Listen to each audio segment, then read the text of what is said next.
Si Kay ay lumaki sa isang simpleng pamilya. Ang kanyang ama ay isang pulis at ang kanyang ina naman ay isang factory worker. Bata pa lamang siya ay nasaksihan na niya ang iba't ibang uri ng problema. Nakita ko kung paano halos mamatay sa bugbog yung nanay ko. Pagka every time na nag-aaway sila. Ganun ako lumaki. Maaga akong namulat sa buhay.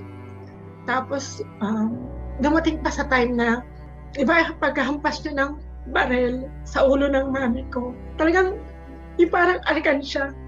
May butas, may sugat. Tapos, ako yung maglalagay ng gamot dun sa sugat niya sa ulo. Parang ako na grade 2. Ay talaga sabi ko, maliit pa lang ako ay namulat na ang buhay ay hindi madali.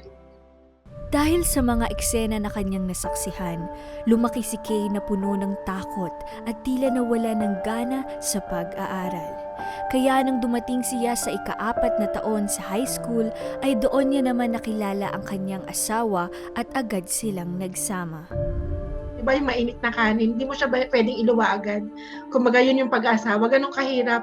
Hindi lang siya basta laging masaya, kundi may kaakibat siya na responsibilidad. Ngunit nagbago ang lahat ng kanyang pananaw sa buhay nang makilala niya ang Panginoong Hesus sa pamamagitan ng kanyang mga biyenan. Pagkalipas ng 9 na buwan ng pagsasama ay doon sila biniyayaan ng Panginoon ng anak na nagngangalang Kyle. Kasabay nito ay muling nabuhay ang pangarap niya na maging isang guro. Hindi naging madali ang pagsabayin ng pagiging isang asawa, ina at estudyante, pero sa tulong ng Panginoon at asawa, siya ay nakapagtapos na scholar.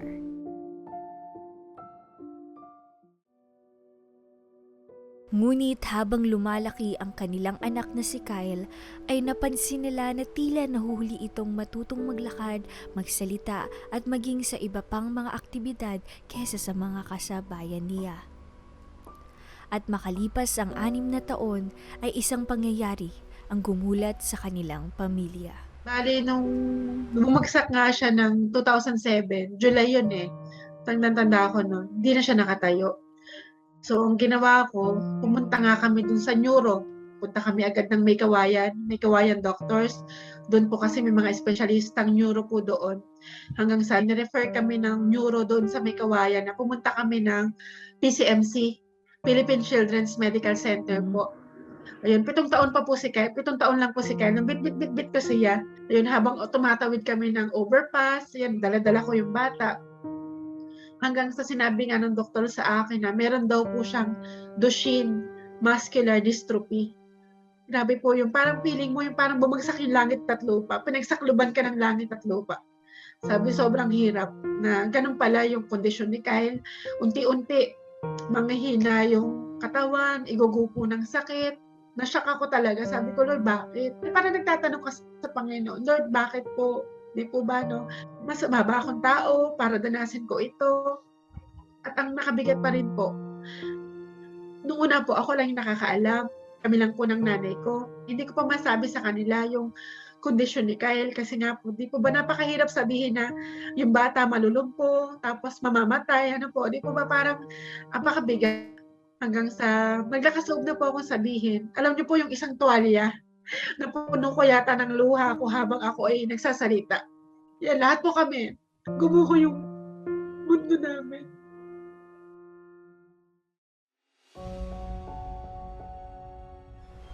Masakit at mahirap man ay tinanggap ng kanilang buong pamilya ang kalagayan ni Kyle.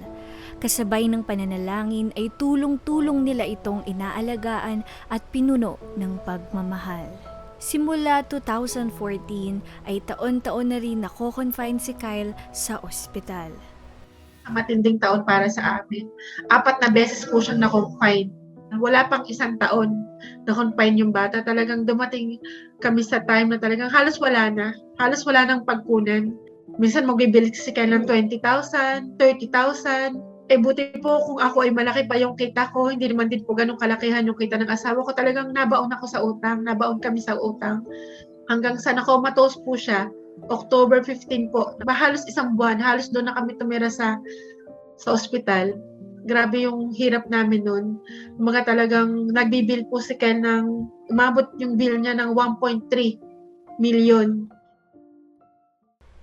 Dahil sa laki ng kanilang pangangailangan para sa medikasyon ni Kyle, ay lakas loob na lumapit na rin si Kay sa mga opisina ng gobyerno, iba't ibang uri ng charities at mga kakilala para humingi ng tulong. Sobrang hirap. Kasi sa labas na po ng Senado, umuulan. Grabe yung mga nanghihingi ng tulong. Talagang ulanin kami doon. Di po ba, sumikat ang araw, ulanin kami. Grabe yung hirap. Grabe yung hirap ng lumapit sa kung saan-saan. Hanggang sa may time nga po na nag-post ako sa Facebook. Nahingi na din po talaga kami ng tulong na hindi na din po namin kaya. Di po ba sabi ko, Lord, hanggang saan? Hanggang kailan? Wala na kaming pagkunan. Pero ang gusto po pala ng Lord, gusto ng Lord na tayo magtatapat sa Kanya. Sasabihin natin na hindi na natin kaya. Talagang sabi ko, Lord, buhay nga si Kyle, pero paano naman? Saan kami kukuha? Doon ko po naranasan na talaga panagtiwala ka sa Panginoon ay God will provide. Po, nakita ko sa mga tao yung Panginoon. Nakita ko na Lord po yung kumatok sa puso nila para kami ay tulungan. Sabi ko nga po, nakita ko yung Panginoon sa mga tao na willing tumulong sa amin.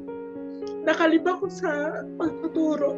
Tapos yung asawa ko, siguro po yung kita niya, 2 araw lang po, gastusin ni Kyle sa tangke, sa medical supplies, ano po. Pero sa loob po ng 9 na buwan, na halos 40 mil, isang buwan yung pangailangan ni Kyle. Lahat po ay yun, nasuportahan po ng Lord. Sabi ko nga po, pag mananalangin ako sa Panginoon, para ako tumatawag sa 911. Sabi ko, Lord, wala nang panaki si Kyle. Wala na po kami pabili ng gamot ni Kyle. Alam niyo po, mamaya may tatawag. Sasabihin na, Ma'am, may pinadala kami tulong para kay Kyle. Pag nabutan nyo na po, talagang walang patid yung talagang tumutulong sa amin. Hindi po namin kilala. Kilala din po namin. Kung mga buong pamilya po, talagang sama-sama po na tumulong kay Kyle. Hindi kami mayaman. Pero ang Diyos namin ay mayaman. God will provide. Na-amaze kami kung paano kabuti ang Lord. Sabi ko nga po napakadaming pagkakataon na muntik nang mamatay si Kyle. Hindi pa siguro ako ready nung time na yon. Kaya pati iyon, pati yung awa ng Diyos sa akin, na nakipagbuno ako sa panalangin sa Panginoon, ay tinugon niya. Mga sabi, hindi mahirap. Kundi mahirap na mahirap. Pero sabi nga po, salamat sa Panginoon dahil nalampasan namin yung pinakamabigat na pagsubok sa buhay namin. Kasi po, yun talaga yung takot ko Sabi ko nga, Lord, okay lang. Kahit marami akong utang, basta nandyan si Kyle. Kaya lang siguro po lahat naman po ay may hangganan. Siguro nakita ng Lord na talagang hirap na din po ako. Talagang lahat po kami hirap na. Saka po si Kyle. Si Kyle na rin po mismo yung nagsabi na gusto na niyang umuwi sa Panginoon.